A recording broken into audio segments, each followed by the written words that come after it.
2022 has been an interesting year in the House of Parliament. Many laws, many have been passed in the world, but also it's been a roller coaster for the world, as members of Parliament have also been accused of being, honorable members behaving dishonorably. Well, to look and put 2022 into context for the House of Parliament, I have already in the studio the Honorable Ibrahim Tawakonte of the ruling Sierra Leone People's Party.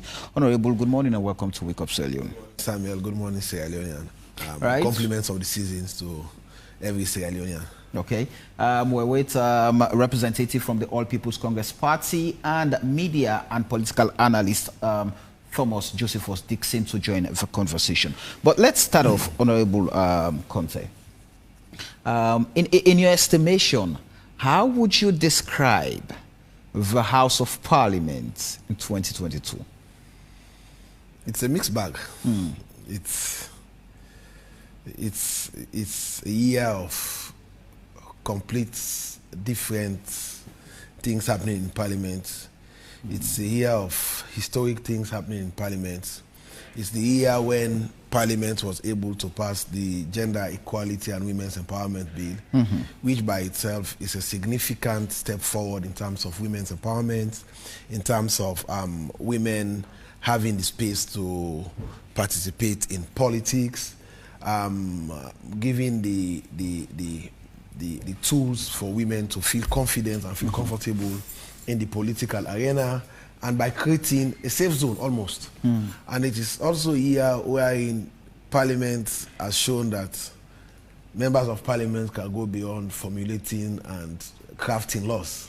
They can also be in the ring with Tyson Fury and Alexandra Usyk, where they can throw punches, they can throw chairs, they can throw flower vases, as the case may be. But it's a year that is that Parliament has done a lot of cool things. Amidst the two significant events at Bintumani and quite recently at the Chamber of Parliament. But I will tell you, 2022 is a year wherein Parliament has been able to, for example, legitimize some of the clauses that were included in the Public Elections Act of 2012 that were in violation of the Constitution. But because of the strength of the All People's Congress and the fourth Parliament at the time, those clauses were made, those abrogation were done without any fuss about it. But we've done the right things, and it's a year wherein we've seen climate issues have been at the top of parliamentary agenda, because since the President pronounced the formation of the Ministry of Environment, it was in 2022 that Parliament has finally been able to give legislative control of agencies, departments that were managing issues or that were managing events around climate and the environment to be directly under the Ministry of Environment by amending the Nuclear Safety and Radiation Authority Act, the Meteorological Act, the Environment Protection Agency Act, the National Protected Area Authority Act. So as a whole, 2022 has been a mixed bag for Parliament.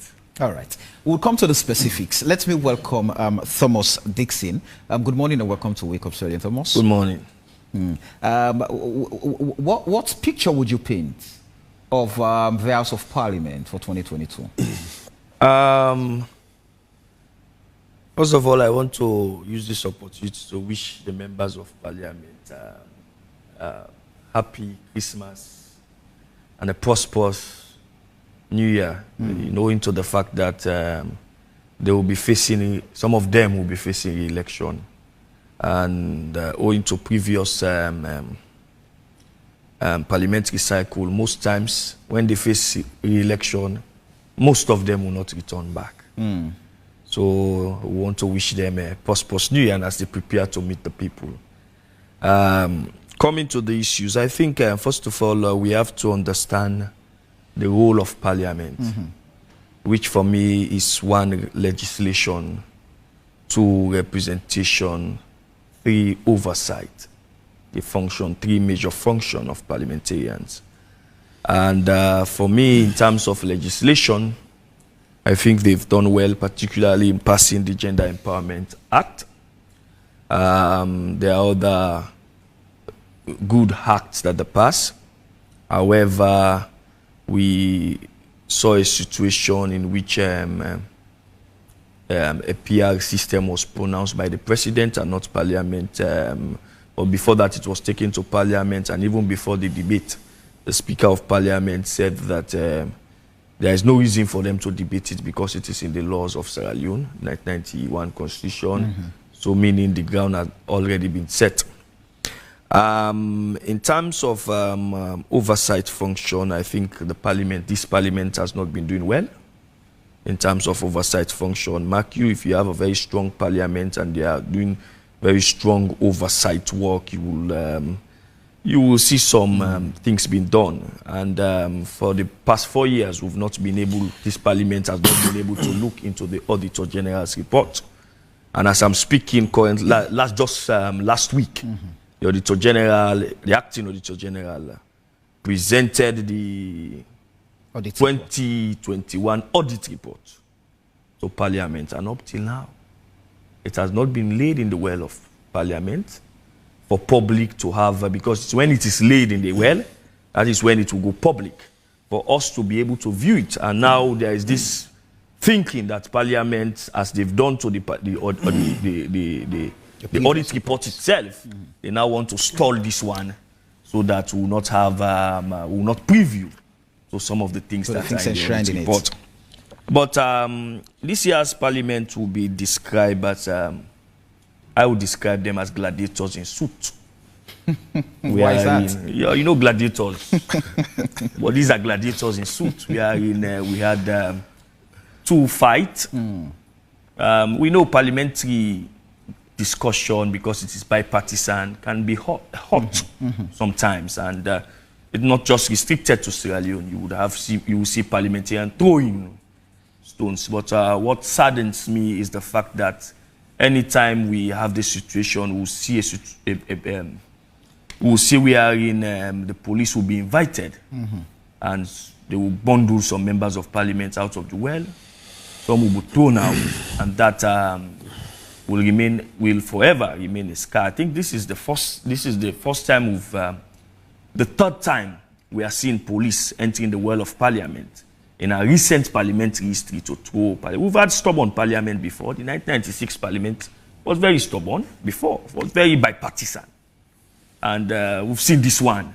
And we are seeing rancor, we are seeing heightened fist throwing instead of ideas being thrown at each other.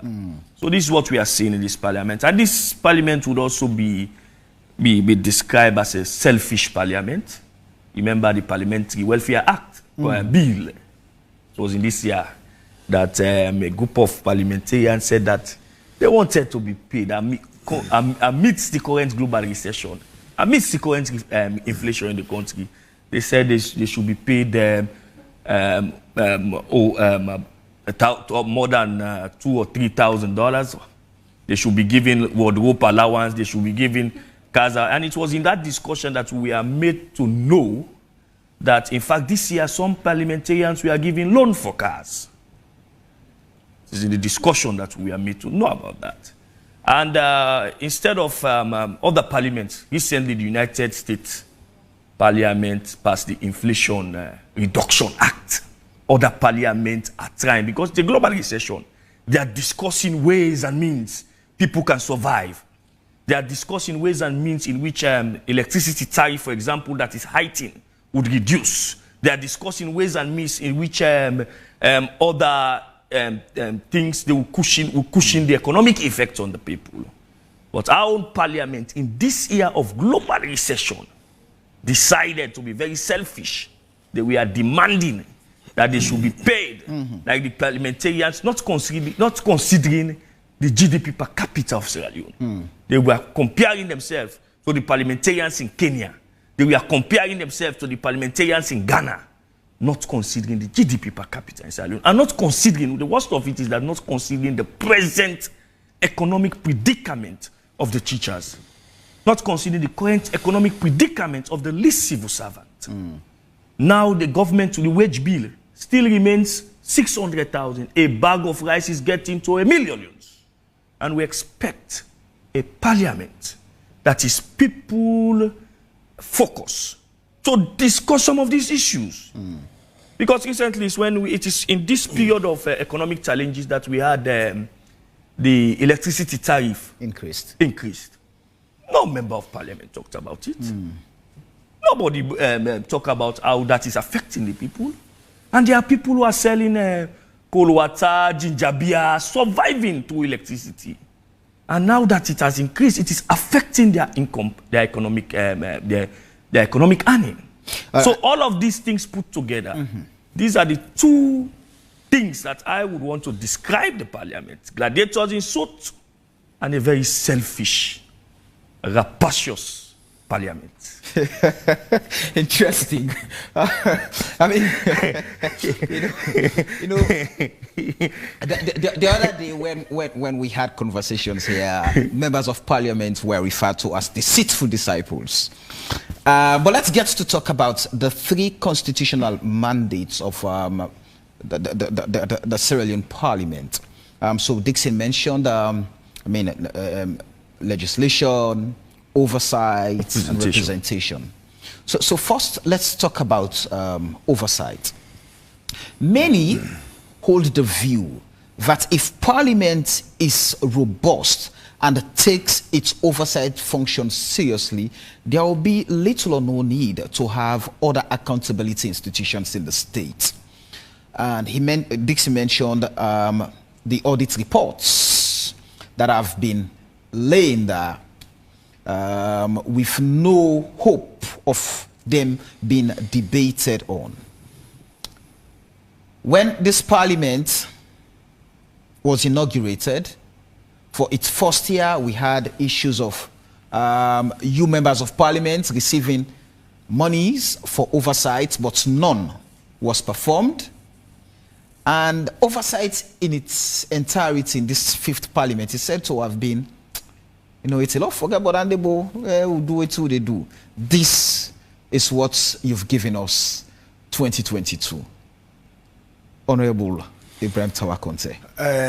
Let me, before talking about oversight, let me make few corrections. Go ahead. Dixon making a tirade of allegations, and some were, justified.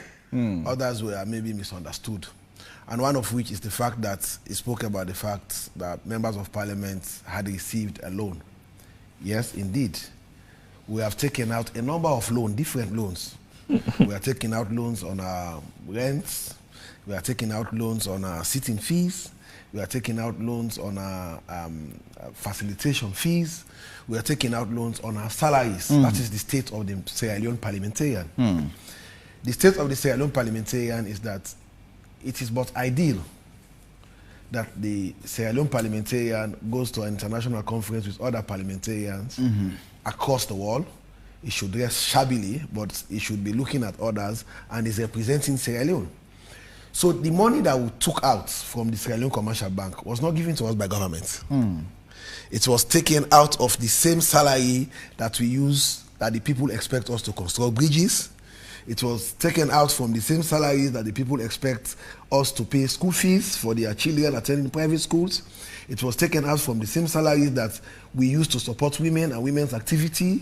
It was taken out from the same salaries that we use that the people expect us to construct roads. It was taken out from the same salaries that we use to make our families survive. So it's your entitlement. So it is an entitlement for every Sierra Leonean that is working, every working Sierra Leonean or every Sierra Leonean that is in business, to go to the bank and present a collateral, either a cash collateral or a monthly payment collateral, sustainable monthly payment collateral to the bank, and the bank assesses you to be fit and proper to take out that loan. So it was not given to us by government. And for me, that money was taken out in 2018. You could remember between 2018 and 2019, I took the president to constituency 132 and he commissioned 2 gigantic projects, a 15 multi-story classroom and a refurbished or a built out school hall with a 500-seater pavilion at our school, Service Secondary School. It was not just that money, it was that money plus other funds I raised from my private banking relationship. So we have to be mindful that this money is, because the people out there will sit and say, oh, government give them a member of parliament loan for 0 interest. No, we are paying 22% interest out of that 150 million that was given to us. And the other thing is, I said it made a lot of, some were facts, some were maybe misunderstood. The issue of the audit report, history could hold it and history would have it, that this is the 5th parliament in the Second Republic. It is only this parliament that we have seen a member of parliament in the ruling party asking for the fulfillment of a constitutional provision. Which was not granted. Which was, well, because it was not granted because the parliament is not only made up of the ruling party. The parliament is made up of both the ruling party and the opposition. And the opposition supported the process from the leadership point of view. Don't forget, you have Kande who also supported the Honorable Kande Koleyum Kela. The Honorable Kande Koleyum Kela, the motion was moved. I moved the motion in 2018, 2019. After a lot of tussle, after a lot of back and forth, it was after I have gone through a committee on ethics in Parliament and I've been moved to the back. That was when people in the opposition saw it as a political weapon to use to come now and say, okay, let's move this motion. Let the motion be debated. It is good, fine and good, because it's a constitutional provision. But what measures, what actions have they taken to ensure that this thing happen? With regards to the audit report, I have not seen it yet. I have to be fair. I have not seen an audit report for 2021 taken to Parliament. Maybe it has, because I don't go to Parliament every day. I go to Parliament as and when I have a business to do in Parliament. The Audit Service issued a press statement telling us that they've submitted to Parliament.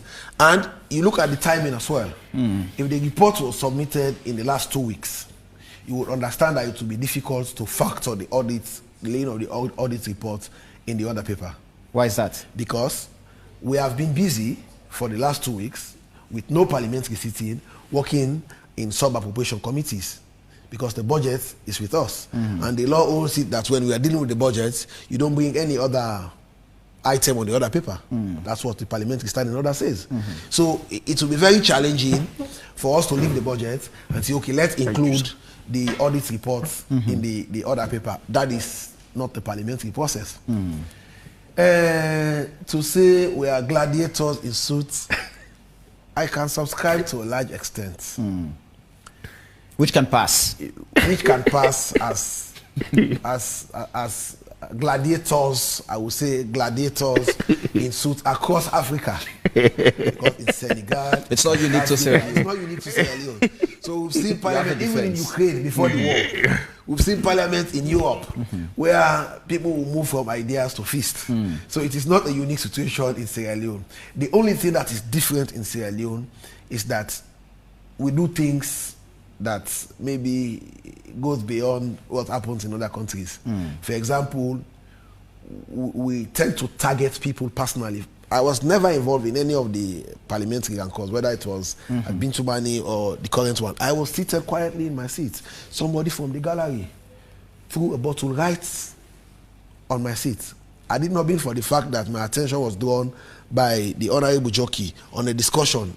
He himself didn't know that, he wasn't aware that somebody was throwing a missile from that point. He wanted to ask for something. In that conversation, the minute I moved my head, the bottle, juice extra bottle from the gallery, dropped right in front of my table where my head was buried. And as if that was not bad enough, somebody removed the seats from one of the gallery chairs and threw it again right at me. So that's the difference, because people in the gallery were participating and they were targeting people. But it is not fair. That is unparliamentary, and that is not the ethics of parliament. Now to oversight, generally. I think oversight in Section 93 is the most powerful tool parliament has. I would have to agree with Dixon, and I would have to agree that, yes, Parliament has been doing oversight, like you said. In 2018, the issue of Parliament receiving funds and what oversight we are done. That is also an issue that I brought into the fore. It wasn't picked up by anybody. I saw it. I realized that monies were allocated in 2018, monies were allocated in 2019. But I know, I'm there, that we did not perform any oversight. So if for any reason oversight were not performed, it is either of two things. It is either the money should have been allocated to some other expenditure head, which is misappropriation, which cannot be misappropriation if it's because there is environment in the Public Financial Management Act that you can do environment with the express approval of the minister. But if you cannot prove, was that done? If you cannot prove in evidence that you've done environment, then it amounts to misappropriation. Right. So my point was, at the time, I haven't seen anything that shows that environment was done. So if there was no environment, it should have either now be either a refund into the consolidated fund, or this money is carried forward and added to other oversight budgets so that oversight can which was not done. Which, in my opinion, to this point, was not done. And I could also say, it's in this parliament, yes, when it is good, you say it. When it is bad, you say it. It's in this parliament that the clerk has been able to advocate an increase in the budget for oversight. Let us be fair to parliament. What is given to parliament for oversight cannot do a single oversight by one committee. Imagine you give a committee of 16 members 40 million to go perform oversight. That 40 million includes their DSA, it includes their hotel fee, it includes their feeding for 16 members of parliament. If you divide 40 by 16, what will you get? You will get a member of parliament receiving 1,200,000. How can you perform effective oversight with 1,200,000? So these are the things that we are saying in that parliamentary bill, that you should support parliament. If you don't support parliament... But committees also get funds from the very institutions they go to. I know of a committee that collected about 40 million from an institution that very committee was going to investigate. That has been a practice in parliament, and it is a very, very unpleasant practice. Because you cannot bite the finger that fits you. Exactly. So the more reason why people should understand the independence given to parliament in the constitution in section 74.4, that parliament should manage its own budget, because the challenge is, if you don't have sufficient money to go perform oversight, you would have to rely on handouts, and the handouts will only have to come from the MDs. And if you go perform oversight on somebody that have given you some money to perform a function, what do you expect? You cannot give a thorough and you cannot do a thorough and proper oversight on that agency in the first place. And even if you do, you will be afraid to bring out the correctness of the report.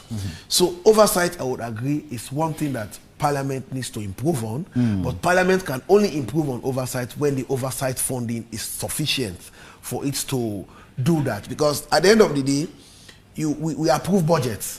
Ministry of Finance would not, in the fullness of its budget ticket envelope, disburse all the budgets. But at the end of the day, if we cannot perform oversight and we wait until this point, for example, as we are doing this operation now, one vote will bring a report of about 100, 200 pages today, for today.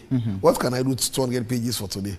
Even a genius in Sierra Leone cannot understand 200 pages of a report in a day. But even when committees go out, just quickly, when committees go out, they come, they write their reports. We've not seen those reports being tabled. We've not seen any outcome of those reports, even when you manage to do oversight. And when those reports come to Parliament, if they are tabled, that is where the parliamentarian becomes culpable. Because in section 93, it is clear, I don't know whether it's 93.5 or 93.6, I cannot remember the exact provision. But in section 93, it says the oversight work of Parliament should serve as a major tool to inform legislation in Sierra Leone. And if we cannot debate those reports, if members of Parliament, either in the committee that has laid that report, not asking for that report to be debated, or other members of Parliament cannot move a motion for those reports to be debated, that is where we become culpable. Because at the end of the day, we have to be frank. You say, to thyself be truthful. We have done our part. Thomas is saying we are selfish because we asked for pay rise. He's saying we are selfish because of the times. But these times, it's affecting everybody. You know, it's about looking at the bottom line. I agree with him 100%. And that is something we need to look at. Because if you look at the unfairness in the civil service, A permanent secretary is collecting 42 million leos salary, and the principal deputy is collecting 1.4. 1,400,000, yes, 1,400. What do you expect from him when the man goes on leave? He's to do his job and ensure that what he was not having yesterday, he will have today. So we have to measure up in closing the pay gaps in Sierra Leone and harmonize salaries.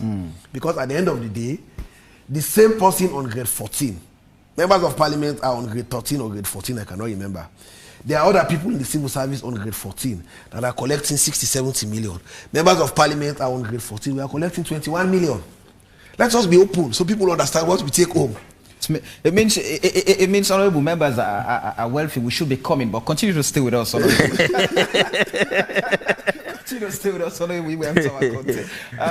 Let's quickly move over to our studio 2, where we have Honorable Dr. Umfaso Ijikroma from the opposition All People's Congress Party. Good morning and welcome to Wake Up Sierra Leone, Honorable. Good morning and thanks for having me, Samuel Wise. So let me quickly ask, what does the APC make of the House of Parliament for 2022? What's your assessment? I can say, and of course, probably the public will agree with me, that it's been a mixed basket. Good things on the right-hand side and bad things on the left-hand side. Of course, we've legislated a lot of laws that will benefit the people of this country. Of course, we've made laws that will stand the test of time. But unfortunately, also, as a parliament, we've also passed laws that will affect the ordinary man. So when I say it's a mixed basket, that's exactly what I mean. So from all the conversations we've had, in terms of legislation, Parliament has gotten, I mean, a very fine mark. If that was the only requirement for Parliament to be given 100%, many people would say you get 80, 90, 95%. But there are also other constitutional requirements of Parliament. So first, we have to look at quality. Let's talk about representation. Honorable Ibrahim Tawakonte has responded to the issue of oversight. Let's talk about representation. We've seen where members of Parliament, I mean, we've always clamored, we've always looked forward to having quality representation in Parliament. People who can actually, we're all aware that, I mean, democracy advocates have said that Parliament is not a house of technocrats. So you're there representing us. It's the House of Representatives. But how has representation been, especially in this year in Parliament? For me, I think it has been strong. Of course, Parliament is not a house of technocrats, but definitely you have many members of Parliament, especially this crop of Parliament, that are experts in their own respective fields. So, for example, when a budget is brought to Parliament, or when we go into appropriations, or when we call ministries or department agencies coming to Parliament, and we look at their papers, of course, you have different people in that committee, especially when we're doing Committee of Supplies. You have different people in that committee from respective political parties with varied backgrounds. So, of course, it may not be a whole committee of technocrats in a specific field, but you have diverse fields. So, but when it comes to articulating the issues that affect the ordinary man, I think one thing that our Parliament is constrained with is having the resources at the required time. The resources, human resources, in terms of having, if you look at across parliaments across the world, parliamentarians have their own staff. They have their researchers. They have their own assistant, personal assistants. Our parliament do not have that. So parliamentarians have to go and do their own research against a specific time. Does the House itself not have a research unit to help? Of course, the House have a research unit. But if you're talking about 146 members of Parliament and the few research units that you have, how many people will be responding to the specific need of a specific member of Parliament at that time when you need urgent information? And remember, every member of Parliament will be coming with an angle of the argument. So how much information will be provided to that member of parliament at that specific time? So those are the constraints we face as a parliament. But as a parliament as a whole, I believe you follow the news, you're in the media, and you know the members of parliament that articulate issues at different points of time. So, and also time is an issue. When you're talking about time is an issue because say for every given day or for every given business of the day, members of parliament will want to contribute. I'll tell you that there are members of parliament in that parliament that you've not heard from, but are very good if they are given the opportunity to contribute. Let's be fair. And, so, at a given specific the time, Institute for Governance Reform puts out a report that we have members of parliament who miraculously, when they enter the parliament, lost their voice. Yes, because our standing orders are clear that you have to catch the eye of the speaker. So if you do not catch the eye of the speaker, then probably you will never be heard in that well of parliament. They've not been catching the eyes of the speaker for 5 years. Some of them. Well, at some point, like for example, at some point during the course of my term, I had to rise from my bench. I said, Mr. Speaker, we've contributed. I've done my necessary research 2 or 3 consecutive years to contribute to this budget debate, but you've not called my name. So not all members of parliament will get up and talk when the speaker do not ask them to talk. But I thought it was prudent at that moment to do that. And you caught the eyes of the speaker. And I caught his eye, and the rest was history.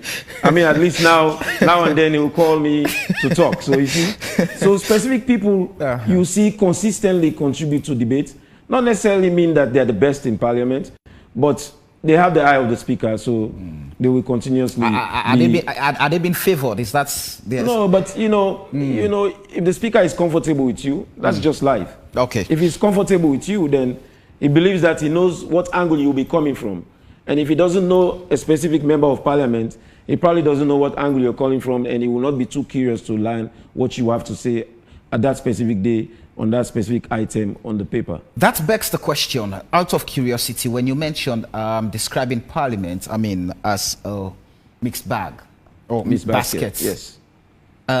What's your description of the leadership of parliament? How would you describe the leadership of parliament? Well, I will say the leadership of parliament if you come to the plenary, the leadership of parliament has not been antagonizing to each other.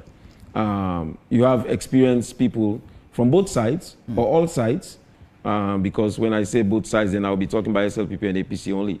But you have NGC and C4C, and you have independent. So for the most part, they have been cooperative. But I will not say 100% cooperative with one another, because when you talk about specific things that have happened to parliament and in parliament, of course, specifically what just recently happened, of which most of us are not proud of, the brawl that took place in parliament over the laying of the paper for the PR, the district block system. Of course, that is part of the mixed basket that we are talking about, that we are not proud of what happened, but we take to parliament what the people ask from us. We take to parliament, like I tell people, I'm occupying that seat for constituency 114, but it means that I will be representing the views of the people of constituency 114. Not everybody from constituency 114 can come to that seat. So I'll be sitting there on their behalf. So when I sit there on their behalf, I should be listening to the majority of the voice of the people of that constituency. So whatever I do in that parliament, I'll be doing it on behalf of the people of constituency 114. That's the ideal situation, and many have advanced arguments that. So when you represent a particular constituency, for example, when there are issues, there should always be movement, there should always be time when you go back to the people and ask for their input into some of these things. But we've not seen those things happening in these parliaments, especially 2022. Well, I would say specifically, in my case, I go to my people. I will not call the whole constituency to a meeting, but I will go to a specific location where I know people converge and ask them their views. For example, when you talk about the PR and district block system, I definitely went to the constituents and asked them for their views and their positions. And majority of them were not happy with what that will bring to them. We made it clear that you will not be voting for your member of parliament. We made it clear that you'll be voting for the party, and probably the person that you vote for or the person that you want will not be the one representing you in your specific constituency. So if you come to parliament and say, hey, the people do not want this, majority of the people, it's democracy. Not everybody will agree on one thing. But if you take the majority of the voice of the people, then that is the position you will take. And that is exactly the position that I took. And that's the position our party took, because a majority of the people in our party do not believe in that. All but right. Of course, we've passed legislations that will benefit the people of this country over time, you know. So that's why I say it's a mixed basket. So Thomas, with all the things being said here, if we look for, if we were to create a reformatory way forward for this parliament in the remaining, period of its life, what should they focus on? What should we actually get them to do to ensuring that the tone for a peaceful election, for example, is set? Well, the tone for a peaceful election is by parliament recently, meaning we've seen more rancor in parliament of late, and which is not good for the people of this country. If some guys in the street fight for political parties or political interest, throw blows, you would understand, you would think that these parliamentarians will be the ones that will talk to them. But now I don't think they have the moral ground to talk about peace coming to the election, because they've displayed, there's a public display of throwing of punches, throwing of stools in parliament, throwing of water bottles and all sort of things in parliament, even the use of invectives, I think, which is eroding the quality of politics we've practiced over the years. And I don't think they have the moral ground. But I think as political parties, individual political parties, the APC, the SLPP, the NGC, they should be able to talk to their people. But when you look at these parties, these parties are breeding. They are breeding ground for hooligans. If you go to the party offices, behind their party offices, you see shags wherein hooligans have been breeded. So as a result of that, you don't think that this party will be able to come out with a clear conscience to talk about peaceful election. So what I would suggest, I think all of us as a nation, as a people, we should be able to talk peace. I should be able to disagree with you without the reason for democracy. Democracy is all about diversity. Like, you can be my brother, we are in the same home, but we have diverse political views. I think most of these parliamentarians, we are in college together, and they were in diverse political camps. They never fought. Some of them are friends since college days. And that is what they should be able to showcase downtown.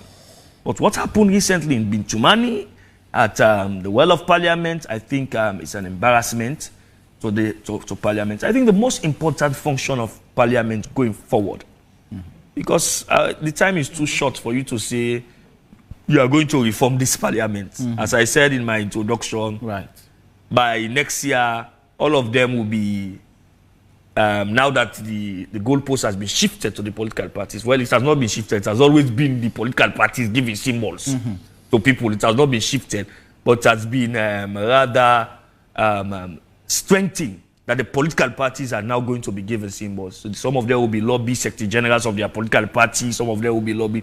And one good thing for them in the budget, it is stated that their allowances will be paid before the election.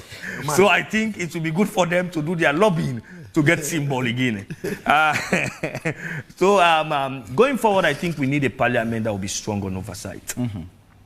A parliament, I agree with Honorable Tawa that you can't, he who pays the piper dictates the tune. You can't go to an MDA, and ask for money for the MDA for an oversight function. An oversight function simply means that you are coming to look at the critical issues.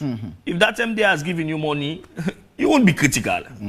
But over the years, before now, we've been seeing oversight function. Some of us have been running those stories. One particular one before now has to do with the Ministry of Information and Communication, wherein the minister was, in fact, I was even someone in Parliament where the Minister of Information and Communication was using his private airline to buy tickets, and it was Parliament who unhacked that particular thing. So you see, Parliamentary Oversight Committee can be powerful, and they can actually fight corruption. They can actually force the executive to be accountable. And that is the whole reason of separation of power and checks and balances. For Parliament to be able to check on the executive, and for the judiciary to be able to check on both authorities of the state. So that is the reason where you don't have proper oversight function. That is the problem. And one thing I would like to hammer home is this. I think Honorable Tawa said he's not aware of the audit report that is in Parliament. Now that you are aware, sir, please, I want you to make it known to the leadership of Parliament. It's a simple lane. Or else, we'll not. So we'll be able to peruse. We'll not be able to peruse the audit report of 2021. Please tell them to lay the audit report of 2021 so that we'll be able to peruse it. You cannot discuss it if you choose to. But as a people who've been discussing it, as media who've been discussing audit report, year in, year out. So we want to have the opportunity to look at the legally submitted audit report in Parliament so that we can discuss it, so that we can tell the people that this is what government has done. This government has been accountable or they have not been accountable. Honorable Ibrahim Tawakonse, what's your closing shot? I would want to say, like he has said, reformation will be tough in 4 months. Because in our minds now, every member of Parliament is thinking about re-election. And for you to be elected, for example, members of Parliament coming from Komon-Tok district, there are 10 main members of Parliament, male, coming from Komon-Tok districts. By the passage of the Gender Equality and Women's Empowerment Bill alone, 3 members of Parliament have lost their seats. 3 have gone. What about Western area? I'm coming to Western area. If you go to a place like Tonkolili, they have only 1 woman out of 10. So it means 2 members of Parliament have gone. Just like that. You go to Koinadugu, they have 5 members of Parliament, all male. 2 or 1 among those 5 is gone. It's the same with places like Kenema. Kenema, they have 1 woman. And they have now 11, 12 seats. So it means among those currently seated, 2 gone. So it means people are either focused on re-election or focused on the next step. Because it's important. When I was in the bank, my MD will always tell me that plan B is very, very important. For us in the Western area, starting with myself, I cannot say it's a gift. But I will tell you that in the structure that is awarding or preparing the list for the Western area, by way of information, I'm the Deputy Regional Chairman for the SLPP in the Western region. But Tawa is very influential. So it means you're already in the list. It's a go for Tawa. Number 1 in the list. I am just saying that I'm the Deputy Regional Chairman. Okay. And my Regional Chairman has so much faith in me. The same with my District Chairman in my district. As a Member of Parliament, my District Chairman, Mr. Kalon, has so much faith in me. My constituency chairman, Ramon Ido Jones, has so much faith in me. So if you put all of their faith together and add my position together, you can influence the chairman. It means if I'm not number 1, I will be number 2. And I want to say the president has so much faith in me. Okay. So my part in short would be, for Parliament, it will not be this 5th Parliament, it will be the 6th Parliament. We have to ensure that we implement subsection 5 of section 119 of the Constitution of Sierra Leone. Which states? Which states that Parliament shall debate the Auditor General's report. All right. We must debate that report, and that report, the recommendations from that debate, should be passed on to oversight committees to ensure that we implement what the debate brings out. Just quickly, out of curiosity, when the executive, especially the Ministry of Finance, issued a statement that every institution that fails to implement the recommendations of the audit report, I mean, their subventions would not be released. Do they need to issue a statement? But that was done by the executive. They don't I mean, did that in any way put Parliament, I mean, in a very compromising situation that it should be ashamed of itself? But, Samuel, I cannot remember the exact provision, but I know it's whether 95, Section 95 or 94 of the Public Financial Management Act 2016. It says anybody in any MD that refused to respond to audit query as per Section 44 of the same Act within that stipulated time, the emolument and other benefits of that person should be withheld. So you don't need to put out a statement. You put out a statement, it's like you're saying your statement supersedes the legislation. No, I'm asking because if Parliament that has the power, no, there's already, for years, there's already a legislation does not have the guts to debate the reports. And that legislation, like I've said in Section 95, there's also Section 120 and 121 of the Public Financial Management Act that gives means of recovery of lost funds from audit reports. So for me, I think in the 6th Parliament, my recommendation would be the leadership of Parliament would have to be very open with the executive, would have to discuss the issues that are very important to governance, and one of the most critical governance issues that Parliament should undertake is oversight and the debate of the Auditor General's report. That would reduce the burden on the ACC, and it would bring back, it would write a lot of good monies back to the consolidated fund. Honorable Umfa, just quickly, I mean, what would you love to see going forward? Going forward, I will start with the last thing first. The last thing first is talking about the Auditor General's report being debated in Parliament. I mean, of course, it's unfortunate. We in the opposition have raised those concerns year after year, why the audit report has not been debated. And of course, the Public Accounts Committee is chaired by the Deputy Speaker of Parliament. That has always been the story. For this Parliament, it has been consistent that that has not happened. Also, I don't know if it's deliberate, but we are not talking about the Auditor General and the Deputy Auditor General that have been suspended and they're under a tribunal, and to date, they've not been returned to their offices. So for us, it is how, for me, it is how the executive have managed to muscle Parliament. It is how the executive have managed to muscle auditing or transparency of the accounts of this country. Because if those reports do not come to light, and if the public is not given an opportunity to see or hear what is on that report, then it is a disservice to the people of this nation, and the blame should not be laid squarely on Parliament as an entity, but the specific operatives that have prevented it from happening. So we want to see that happen. I mean, we have 5 months to election, so we want to see something like that happening. Is it going to happen? Probably not. So for the next Parliament, we pray that that business of things happening, you know, business as usual should not continue. I want to also respond a little bit to the statement by Thomas, Mr. Thomas. I am sorry, I don't know the last name. Dixon. That I see is very critical of politicians. And of course, not all bad people are in politics. And not all political parties are bad. Or not every entity in a political party is bad. So when you talk about party offices breeding hooligans, for me, I take it offensive. Because for my party, I will only speak for the APC, we do not breed hooligans. We have a social structure, and we have a safety net in this country. But unfortunately, that safety net is not capturing everybody. We have young people that do not have homes to live in. We have homelessness in this country at a very high level. And media reports have always, pointed out that those homeless people have always been troublemakers. Of course.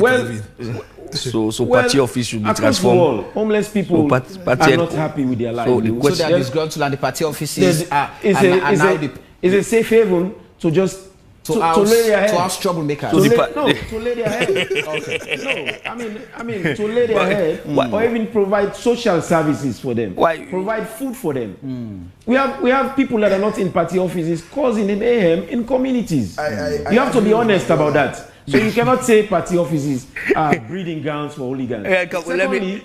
Secondly, quickly, the Newton's law of motion, he said, for every reaction in nature, there should be an opposite and equal reaction for every action. So for what you see happening in Parliament, parliamentarians throwing punches, that did not happen in the last Parliament.